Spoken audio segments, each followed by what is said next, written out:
এই ভিডিওতে ত্রিপুরার বেঙ্গলি মিডিয়ামের এবং ইংরেজি মিডিয়ামের দুটিরই হচ্ছে অ্যানুয়াল এক্সামিনেশন দেখতে পাচ্ছ এখানের মধ্যে।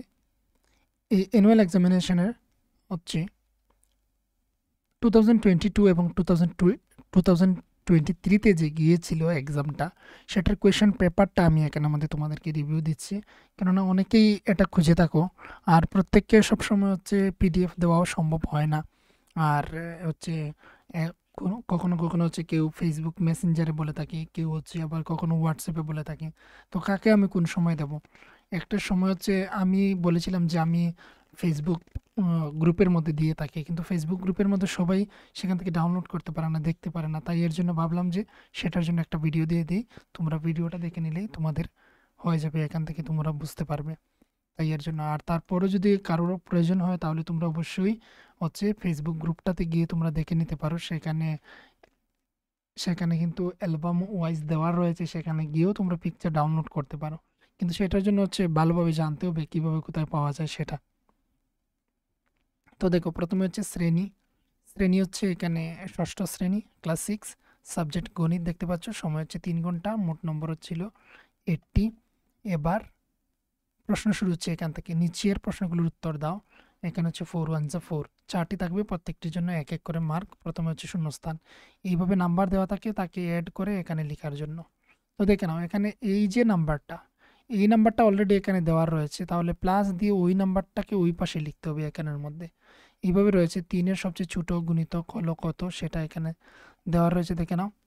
তারপর হচ্ছে এখানের মধ্যে দেওয়া রয়েছে ইংরেজিতে। তারপর হচ্ছে বেঙ্গলিতে বৃত্তের ব্যাস 2 ইন্টু ব্যাসার্ধ সত্য না মিথ্যা সেটা বলার জন্য। তারপর হচ্ছে 100 টাকা, 100 টাকা 10 পয়সাকে পয়সায় রূপান্তরিত করলে কত হবে। তারপর হচ্ছে 2 নম্বর, 2 নম্বর হচ্ছে নিচের প্রশ্নগুলোর উত্তর দাও। এখানে হচ্ছে 2 3 যা 6, মানে এখানে 3টি রয়েছে কোয়েশ্চেন, প্রত্যেকটির জন্য 2 করে। তো এই রয়েছে একটি, তাকে গুণ করে এখানে লিখতে হবে। তারপর হচ্ছে কিং চতুর্ভুজটি আঁকো, এর কোণগুলির নাম লেখো। তো এটা হচ্ছে তোমাদের ব্যবহারিক জ্যামিতি থেকে এসেছে এখানে। তারপর হচ্ছে 3 নং, 3 নং এর মধ্যে রয়েছে, দেখে নাও। এই অঙ্কগুলি কেবলমাত্র একবার ব্যবহার করে 4 অঙ্কের ক্ষুদ্রতম সংখ্যা লেখার জন্য। তো ক্ষুদ্রতম সংখ্যা কিভাবে লিখবে? ক্ষুদ্রতম সংখ্যা লেখার জন্য হচ্ছে ছোট সংখ্যা হচ্ছে 1, 1 এর পর হচ্ছে ছোট সংখ্যা 2, 2 পরে হচ্ছে 6, 6 পরে 8। এটা হচ্ছে 4 অঙ্কের ক্ষুদ্রতম সংখ্যা তৈরি হয়েছে এটা দিয়ে, এইভাবে। তারপর হচ্ছে দশমিকে প্রকাশ করো, 2 দশক এবং 9 দশাংশ, এটাকে লেখার জন্য। তারপর হচ্ছে একটি বিন্দু দিয়ে কতগুলো সরলরেখা আঁকা যেতে পারে। তারপর হচ্ছে শূন্যস্থান পূরণ করো। শূন্যস্থান এখানে রয়েছে আয়তক্ষেত্রের পরিসীমা 2 ইন্টু দৈর্ঘ্য ইন্টু এখানে হবে প্রস্থ। তারপর রয়েছে এখানে ফাঁকা জায়গায় উপযুক্ত সংখ্যা বসাও। এখানে কোন সংখ্যাটি বসবে? এখানে 3 দিয়ে কাটা হয়েছে, 3 5 যা 15 হয়েছিল, তো এখানে 5 লেখা হয়েছে। এখানে 3 6 যা 18 হবে, তো এখানে 6 বসবে। তো এইভাবে অঙ্ক রয়েছে, অঙ্কগুলি আমি তোমাদের নিশ্চয়ই করিয়েছিলাম। যে এক্সারসাইজ অঙ্কগুলি করিয়েছি সেগুলি তোমরা দেখে নেবে। সেখানে ক্লাস 6-এর প্লে লিস্ট রয়েছে, সেখান থেকে তোমরা অনেক কিছু শিখতে পারবে। এখানে হচ্ছে 5 নম্বরে দেখে না, y/3 = 5, একটি সমীকরণ সত্য না মিথ্যা, এটা হচ্ছে সত্য হবে। তারপর হচ্ছে নিচের কোনটি একটি কাগজের টুকরো দিয়ে তৈরি করা যায়? একটি রেখা, নাকি হচ্ছে একটি রশ্মি, নাকি একটি সমতল, এইভাবে। তারপর হচ্ছে 4 নং-এর মধ্যে রয়েছে, 4 নং-এর মধ্যে দেখে নাও, এখানে রয়েছে 90 90 সেমি এবং হচ্ছে 1.5 মিটারের মধ্যে অনুপাত নির্ণয় করো। তারপর হচ্ছে 4 সেমি ব্যাসার্ধ বিশিষ্ট একটি বৃত্ত অঙ্কন করো। তারপর হচ্ছে চিত্রটির পরিসীমা নির্ণয় করো। এখানে পরিসীমাটি নির্ণয় করার জন্য প্রত্যেকটিকে প্লাস করে তবে পরিসীমা বেরিয়ে আসে। তারপর বলা হয়েছে বিবৃতিটির জ্যামিতি, বীজগণিতীয় রাশিমালা তৈরি করো। কে 5 দিয়ে গুণ করে গুণফলের সঙ্গে 7 যোগ করো। তাহলে এটা হচ্ছে কত? এটা হচ্ছে তোমাদের 5m, 5m প্লাস 7 গুণ করেছি, তারপর প্লাস 6 গুণ করে তারপর যোগ। তারপর কোনটি অপেক্ষাকৃত বড়? এখানের মধ্যে কোনটি বড় হবে? বড় হবে এটা। তারপর হচ্ছে 2 টাকা 5 পয়সাকে দশমিকে প্রকাশ করো। এখানে হবে 2.5 টাকা, 2.5 টাকা। তারপর চিত্রটিতে অবস্থিত তিনটি ত্রিভুজের নাম লেখো। একটি ত্রিভুজ হচ্ছে এ বি সি, বড় ত্রিভুজটা হচ্ছে এ বি সি। তারপর হচ্ছে এ বি ডি, একটি ত্রিভুজ, আর একটি হচ্ছে এ ডি, এডিসি, একটি ত্রিভুজ, এই হচ্ছে তিনটি ত্রিভুজ। তাহলে আমি যদি লিখি ত্রিভুজ এ বি সি, কমা হচ্ছে ত্রিভুজ সিম্বল দিয়ে দেবে এ বি ডি, ও হচ্ছে ত্রিভুজ লাস্ট ত্রিভুজ এ ডি সি, এই হচ্ছে তিনটি ত্রিভুজ। তারপর হচ্ছে 5 নম্বর, 20টি কলম 3:2 অনুপাতে গীতাবলী তার মধ্যে ভাগ করে দিয়ে দেওয়ার জন্য। তারপর হচ্ছে 2 নম্বর, 9.5 সেমি দৈর্ঘ্যের একটি রেখাংশের লম্ব সমদ্বিখণ্ডক অঙ্কন করো। এটা তোমাদের বইয়ের থেকে এসেছে।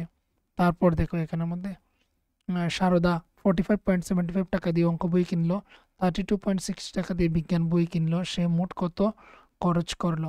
এই দুটিকে যোগ করে দেবে, তবে রেজাল্ট পেয়ে যাবে।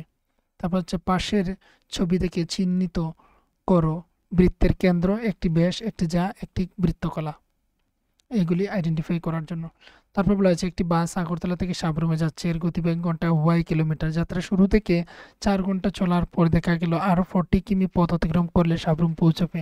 আগরতলা থেকে সাবরুমের দূরত্ব y দ্বারা নির্ণয় করো। তো এটা হচ্ছে একটি অঙ্ক। তারপর হচ্ছে দেখে নাও গ বিভাগের মধ্যে দেখে নাও টালি মার্ক। এখানে 1 2 3 4 আর এটা হচ্ছে 5। এখানে টালি মার্কটি 5 সংখ্যাটিকে বোঝায়। তারপরে দেখো পাশের আকৃতিতে প্রতিসম রেখার সংখ্যা কত। প্রতিসম রেখার সংখ্যা কত? প্রতিসম রেখা হচ্ছে এই এইভাবে যাচ্ছে, এইভাবে যাচ্ছে। মোট কয়টি হলো? 1 2 3 4, তো 4টি। এখানে ইংরেজিতে লিখে ফেলেছে 8, এরকম হবে। আর এখানে বেঙ্গলিতে লিখে দিলে 8 হচ্ছে। তো অবশ্যই এখানে বেঙ্গলি এবং ইংরেজি প্রত্যেকেরই সংখ্যাগুলো ইংরেজিতে লেখা হয়, তাহলে এখানে হচ্ছে 4। তারপর হচ্ছে একটি বৃত্তের প্রতিসম রেখার সংখ্যা হলো অসংখ্য। একটি বৃত্তের মধ্যে অসংখ্য প্রতিসম রেখা টানা যায়। এটা হচ্ছে তোমাদের প্রত্যেক জিনিসই তোমাদের বইয়ের থেকে এসেছে। তো এর জন্য আমি ডিটেলসভাবে আলোচনা করছি না, শুধু একমাত্র কোয়েশ্চেন নিয়ে আলোচনা করছি কি কি এসেছিল গত বছরে। সত্য মিথ্যা লিখো। দণ্ডচিত্রে দণ্ডগুলোর প্রস্থ অসমান হতে পারে, তো অসমান হতে পারে। তারপর হচ্ছে 7, নিচের প্রশ্নগুলোর উত্তর দাও। এগুলির উত্তর দেওয়ার জন্য, বিয়োগ করার জন্য, এগুলিকে বিয়োগ করার জন্য। তারপর হচ্ছে কেবলমাত্র দুটো প্রতিসম রেখা আছে, শর্তানুযায়ী ত্রিভুজ আঁকা সম্ভব হবে কি, এটা বলা হয়েছে। তারপর হচ্ছে 3 নম্বর, নিম্নের রাশিতত্ত্বগুলো নিয়ে একটি পরিসংখ্যান বিভাজন ছক প্রস্তুত করো, টেবিল প্রস্তুত করার জন্য। তারপর বলা হয়েছে দেখে নাও 4 নম্বরে, PQRS চতুর্ভুজটি আঁকো। এবার চতুর্ভুজটির কর্ণগুলোর ছবি আঁকো, তাদের নামগুলো লেখো। এইগুলি দেওয়া রয়েছে। তারপর হচ্ছে একটি বাইক 5 লিটার পেট্রোল দিয়ে 160 কিমি পথ যেতে পারে। 2.5 লিটার পেট্রোল দিয়ে বাইকটি কতটা পথ যেতে পারবে? তারপর হচ্ছে 8 নম্বরে, 120 জন বিদ্যালয়ের ছাত্রছাত্রী অবসরের সময়ে পছন্দের কাজকর্ম নিয়ে একটি অনুসন্ধান চালিয়ে নিম্নলিখিত তথ্য পাওয়া গেল।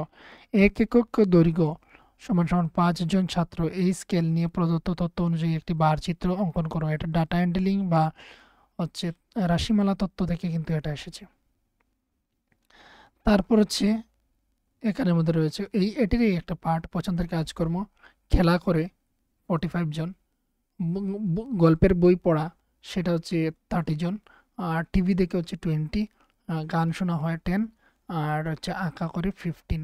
তাহলে এটা নিয়ে একটি বার চিত্র তৈরি করার জন্য।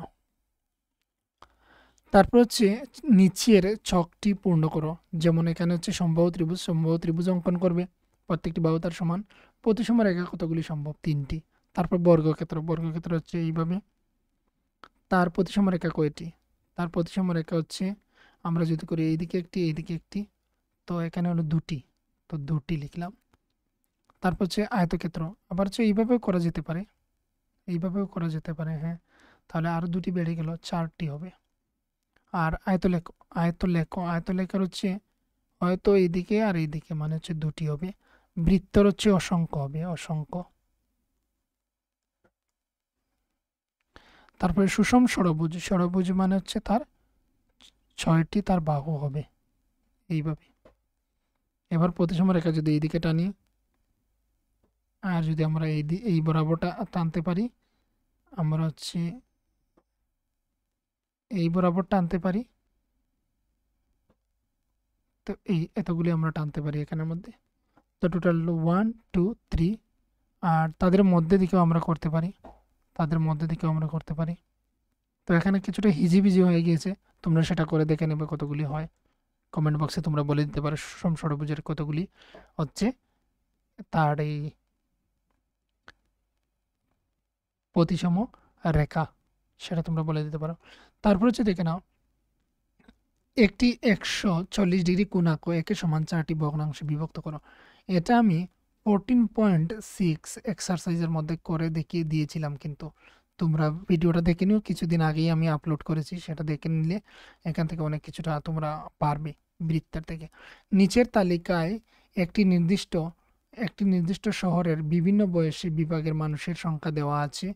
এক একক দৈর্ঘ্য সমান সমান 20,000 জন মানুষ। এই স্কেলে ভিত্তিতে প্রদত্ত তথ্যের বার চিত্র অঙ্কন করো।